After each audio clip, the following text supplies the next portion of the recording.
After a war like that, the game has become very different in flavor. U.S. soldiers are pretty much not allowed to be in Arizona, so we got Miles's troops over in Texas. The block being burned means that no investor's capital is going to be formed. There's a lot of cards that either have no troops or have reduced troops in the game right now. And anybody can buy them with straight up cash in terms of if you fix them, you own it. The current owners are just sort of placeholders in some cases.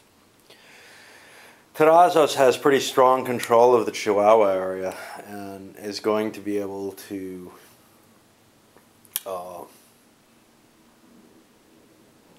largely force his own will on what happens down there.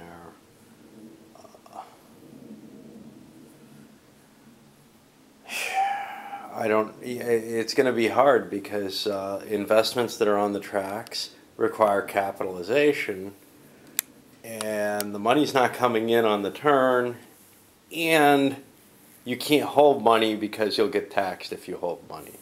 So he's in a powerful position for really wrecking everyone at this point.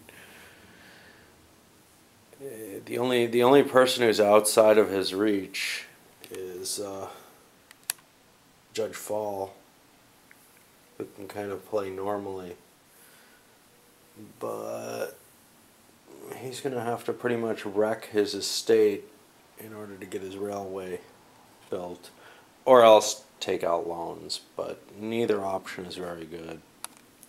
And now we see the true cost of the Terrazzo action. He was able to pick up a group of banditos. And moving out of Barranca Chinipas, he's moved in and just started burning the German guy's ranch. And that's what he's going to do. He's just going to move these guys around as much as he can and destroy every single piece of property in Mexico.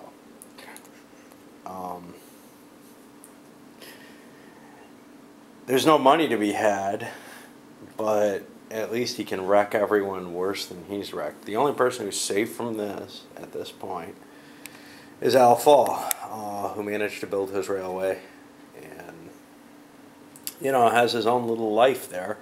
No one else is going to be able to invest. No one else is going to be able, they're just not going to get money to do anything. And the cards come up so slowly. So this is one of the situations that can kind of happen where you're just screwed. The game it was largely destroyed by Terrazos' gambit. Did he win? Hard to tell. I mean, he's got some possible issues in terms of whatever. First of all, anybody can grab any of those that they want if they have money. Well, one person will have money eventually, in addition to him. So there is going to be a power struggle over control of Mexico between Al Fall and Terrazos. The other side of it is there's the subordination card, which allows things to go back up for bid. So if he's ever behind on money, his powerful stranglehold could actually be broken up for whatever that's worth. But right now, Mexico's a lawless place, and no one should even be here, except for him. So we've got an interesting situation right now with Hearst chasing those banditas down with his machine guns. He's the one person who had a unit of troops left that could operate in Mexico. They've actually become legal because of the conquest. His odds are basically equal. Actually he's ranked as a 2, so he's got a better chance of killing the banditos. But if he hits them once, they will surrender, which is kind of cool. If his machine guns get hit, they don't automatically surrender. Plus, it could increase his leadership, which would be cool too. what we've seen is the fallout so far. The German watched his farm get burnt for a while and finally decided, okay, I'll cut a deal. You let me keep my plantation untaxed and unburned, and I give you the one that you've already damaged. Moving over to Colonel Green. Now, of course, none of these are binding. Green agreed to give up his working railroad segment in exchange for a similar deal. And finally, which is actually a really good deal for him, assuming that like things don't change dramatically with other people getting federales down there and taxing him. But you live with what you got. Slaughter was unwilling to compromise. The bank was what was demanded of him, and he said, "Fuck you, man. I might as well lose. You ain't getting my bank." Similarly, Cowdrey didn't really have anything to offer, so he just let his territory burn.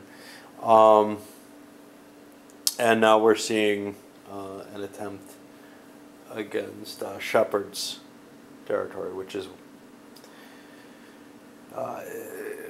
Hearst was able to defend his own stuff, and then he said, hey, what the hell?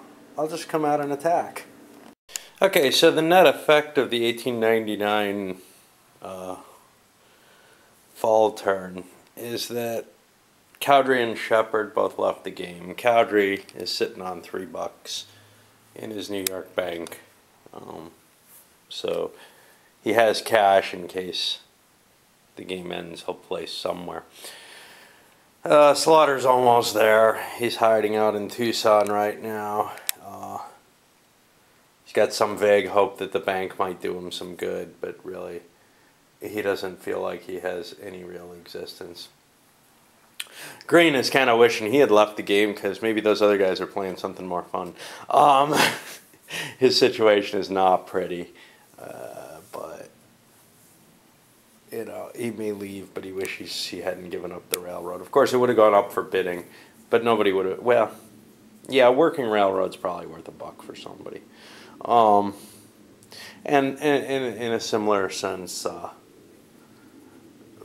Von Rittelen is also in a position where, he's at somebody's mercy, and that's just not going to change. He's never going to get that much better, even though his economic situation, if Terrazos follows the agreement and stays in power down there, could be very valuable.